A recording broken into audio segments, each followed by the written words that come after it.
अस्सलाम वालेकुम, मेरा नाम मुबश्शिर लुकमान और आप देख रहे हैं मुबश्शिर लुकमान यूट्यूब चैनल। आपको मैं एक बात बताऊं कि इंडिया के इस वक्त हालात बड़े ख़राब हैं कोविड-19 की वजह से। काश उन्होंने इमरान खान की बात मान ली होती, मजाक में ना उड़ाया होता, तो शायद उनको ये दिन ना देखना पड़ता। लेकिन अब हो क्या रहा है, वो तो अपनी जगह पे है। चाइना और भारत के दरमियान डेडलॉक और मुज़ाकरात की नाकामी के बाद भारत ने अपनी मौजूदा फ़ौजी तादाद को सर्दियों में भी लद्दाख में मेनटेन करने का फ़ैसला कर लिया और इस हवाले से बड़ी तैयारियां जारी हैं।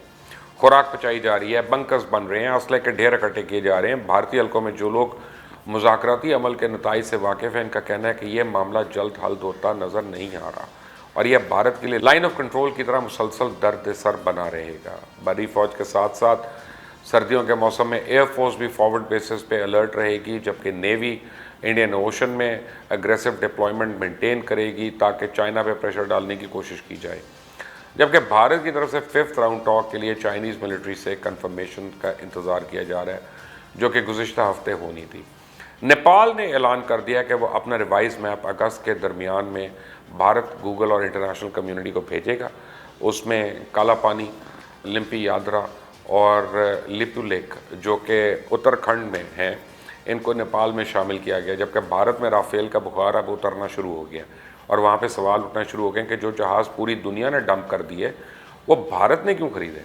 ये जहाज़ पूरी दुनिया में भारत के अलावा सिर्फ कतर और मिस्र में है, जो कि बहुत कम तादाद में है। और दोनों ममालिक ने 24 तैयारों का फ्रांस से कॉन्ट्रैक्ट किया हुआ था, जबकि फ्रांस खुद बनाता है, इसलिए इसके पास ये मौजूद है और इसे कंपनी को बंद होने से बचाने के लिए सालाना 11 तैयारे ख़रीदना पड़ते हैं और इसके अलावा पूरी दुनिया में किसी ने इस पर भरोसा नहीं किया। आलमी हथियारों की मार्केट में इसका शेयर ना होने की वजह से इसकी प्रोडक्शन बहुत कम है, इसलिए इसकी कीमत बहुत ज़्यादा पड़ती है। जबकि इसकी practical ceiling, engine thrust, speed सब कुछ चाइनीज़ J-16 के मुकाबले में कम है। अगर भारत ने अपने सारे के सारे 36 राफेल भी चाइना के मुकाबले में ले आए ना, तो चाइना को फिर भी बरतरी हासिल होगी। जबकि राफेल की नाकामी की सबसे बड़ी वजह इसका इंतहाई महंगा होने के साथ साथ इसका very light and unspecialised airframe है। जबकि भारत ये साबित करने पर तुला हुआ है कि वो इन 5 राफेल तैयारों की मदद से चाइना को हरा सकता है। और अगर राफेल इतना ही अच्छा है तो Oman, Korea, Singapore, Libya, Kuwait, Canada, Brazil, Belgium, UAE, Switzerland, Malaysia ने क्यों उनको ख़रीदने से इनकार किया। भारत इतनी बड़ी फ़ौज रखने के बावजूद असले की प्रोक्योरमेंट एंड प्लानिंग में बहुत पीछे रह गया और इसका इन्हिसार इंतहाई पुराने असले पे है। जबकि जंग को बहाना बना के एमरजेंसी असला ख़रीदने से भारत की प्लानिंग और कैपेबिलिटी पे एक बहुत बड़ा सवालिया निशान है, जो कि इसे अपनी मिलिट्री को जदीद असले की फराहमी के लिए जंग की ज़रूरत है। जबकि मामला अब सर पे पड़ गया तो भारत की अपनी असले की इंडस्ट्री को काबिल कदर कारनामा तो सर अंजाम नहीं दे सकी। एक तरफ भारत भूख, अफलास, डिप्रेशन और जहालत के अंधेरों में डूब रहा है और दूसरी तरफ नरेंद्र मोदी के सर पे जंगी जुनून सवार है। एक तरफ भारत अमेरिका, रूस, इसराइल और फ्रांस से जहाज़, एंटी मिसाइल सिस्टम लेकर हर तरह का जदीद असला खरीदा है और दूसरी तरफ गुर्बत का ये आलम है कि लोगों के पास खाने को रोटी नहीं है। लाखों बच्चे भूख और बीमारियों से मर रहे हैं। हालिया वबा ने तो इंडिया की मीशत को शदीद धचका पहुँचाया। करोड़ों अफराद बेरोज़गार हो चुके हैं। सेहत का टूटा फूटा निज़ाम वबा के बोझ तले दब चुका है। इंडिया में खुदकुशी इस कदर आम हो चुकी है कि ज़िंदगी के हर शोबे में लोग कसरत से अपनी जानें ले रहे हैं, खुदकुशी कर रहे हैं, चाहे वो किसान हो, फौजी, दलित हों या पेशावर अदाकार। भारत में एक साल में 1,45,000 से ज़ायद अफराद ने खुदकुशी कर ली और साल 2017 में भारत में 1,29,000 लोगों ने अपनी जान ले ली। अब जनवरी में इंडिया की रियासत महाराष्ट्र में 300 किसानों ने खुदकुशी की और दुनिया भर के मुसल्लह अफवाज में खुदकुशी करने वाले फ़ौजियों की तादाद के हवाले से भारत पहला मुल्क बन चुका है।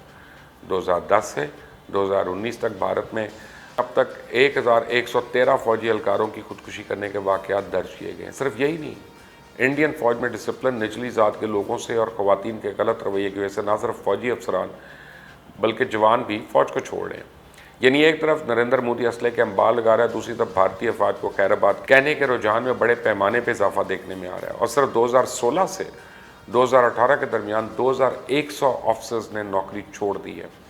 इंडिया में फ़ौज में भर्ती होने का रुझान भी बिगड़ रहा है। अब बजाय देशभक्ति के भर्ती होने से पहले बच्चा ये देखते हैं कि इतनी मेहनत और वक्त देने के बाद उन्हें मिलेगा क्या, और अच्छे स्कूलों के बच्चे भी फ़ौज में नहीं जा रहे। वो कहते नज़र आते हैं इससे तो अच्छा किसी प्राइवेट फर्म में नौकरी करके लाखों रुपया कमाएं। यही वजह है कि इंडिया फिल्मों के एक्टर्स और क्रिकेटर्स के अक्सर फ़ौज में दौरे करवा के फ़ौजियों के दिल बहलाते नज़र आते हैं। लेकिन मोदी को याद रखना चाहिए कि चाहे वो राफेल तैयारे ले आए, अमेरिका से F-21 ले आए, रूस से 5,000 करोड़ का मिसाइल डिफेंस सिस्टम ले आए, या Su-30 ले ले रशिया से, लड़ाका तैयारा खरीद ले, या इसराइल से जदीद असला ले आए, अगर इंडियन फ़ौज में ही काबिलियत, तरबियत और क़यादत का फुकदान होगा तो फिर ये सारे तैयारे, मिसाइल सिस्टम और जदीद असला सब बेकार है। जबकि भारत के अंदर से ही इसकी जड़ें काटने का अमल तेज़ हो चुका है, चाहे खालिस्तान की तहरीक हो या आसाम की तहरीक। तमिलनाडु, नागालैंड, मणिपुर, त्रिपुरा समेत दर्जनों इलाकों में आज़ादी की तहरीकें चल रही हैं और वो भी किसी सूरत भारत के साथ रहने के लिए तैयार नहीं है। इन्हें अब ऐसे मसीहा की ज़रूरत है जो उन्हें मुसल्लह जद्दोजहद में मदद करे और अपने वसाइल और ताकत भारत के टुकड़े करने के लिए इस्तेमाल करे, क्योंकि अमेरिका और इसके इत्तेहादियों को चाइना में गैर में तो मुसलमानों पर होने वाले मुजालिम नज़र आ रहे हैं, लेकिन भारत की तरफ से अक़लियतों के ख़िलाफ़ इंसानी हकूक़ की जो धज्जियाँ उड़ाई जा रही हैं उन्हें मुआशी मफादात के नज़र करते हुए मुसलसल नज़रअंदाज किया जा रहा है। बड़ी तेज़ी से डेवलपमेंट हो रही है और मैं आपको बताऊं, मैं अभी भी इस बात पे कायम हूँ कि अनलेस अनटिल मोदी ने अपनी सोच को ना बदला तो 2 साल के अंदर अंदर भारत में कई और पाकिस्तान नए बन जाएंगे इंशाअल्लाह। अनटिल नेक्स्ट टाइम, अल्लाह हाफ़िज़।